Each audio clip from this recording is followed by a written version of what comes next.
હનુમાન જયંતિ નિમિત્તે 150થી વધુ ગાયોને 351 લીટર કેરીના રસનું રસપાન કરાવાયું. જય જલિયાણ ગૌ આશ્રમના 4 વર્ષ પૂર્ણ થતા ગૌભક્તો દ્વારા અનોખી ઉજવણી ડીસા રાધનપુર હાઈવે પર સાંડિયા ગામ નજીક સ્થિત જય જલિયાણ ગૌ આશ્રમ ખાતે આજે ભક્તિ અને સેવાનો અનોખો સંગમ જોવા મળ્યો હતો. ચૈત્રી પૂનમ અને હનુમાન જયંતિના પવિત્ર અવસરે આ ગૌ સેવા આશ્રમની સ્થાપનાના 4 વર્ષ પૂર્ણ થતા ગૌશાળાની 125થી વધુ ગાયોને કેસર કેરીના રસનું રસપાન કરાવીને ઉનાળાની ઠંડક પ્રદાન કરવામાં આવી હતી. જય જલિયાણ ફાઉન્ડેશન દ્વારા સંચાલિત આ આશ્રમમાં છેલ્લા 4 વર્ષથી ગાયોની અત્યંત ભાવપૂર્વક સેવા કરવામાં આવે છે. હાલમાં અહીં 150થી વધુ ગાયો વસવાટ કરે છે, જેમને દરરોજ પૌષ્ટિક આહાર અને પૂરતી સુવિધાઓ પૂરી પાડવામાં આવે છે. આશ્રમમાં ગાયોને માત્ર પશુ તરીકે નહીં પરંતુ માતૃત્વ ભાવે ઉછેરવામાં આવે છે.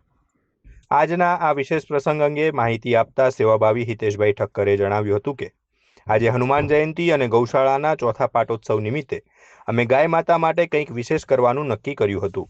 ઉનાળાની શરૂઆત થઈ ચૂકી છે ત્યારે તમામ ગાયો માટે 351 લીટર શુદ્ધ કેરીનો રસ તૈયાર કરવામાં આવ્યો હતો. તમામ ગૌ માતાઓએ આ રસ હોંશે હોંશે આરોગ્યો હતો. આ કાર્યક્રમમાં ડીસા અને આસપાસના વિસ્તારના મોટી સંખ્યામાં ગૌભક્તો ઉપસ્થિત રહ્યા હતા. મંત્રોચ્ચાર અને ગૌમાતાના પૂજન બાદ તમામ ગાયોને રસ પીરસવામાં આવ્યો હતો. ઉનાળાની કાળઝાળ ગરમીમાં કેરીના રસનું સેવન કરી ગૌમાતાઓએ પણ તૃપ્તતાનો અહેસાસ કર્યો હોય તેમ જણાતું હતું. જીવદયા પ્રેમીઓ દ્વારા જય જલિયાણ ફાઉન્ડેશનની આ કામગીરીને બિરદાવવામાં આવી છે.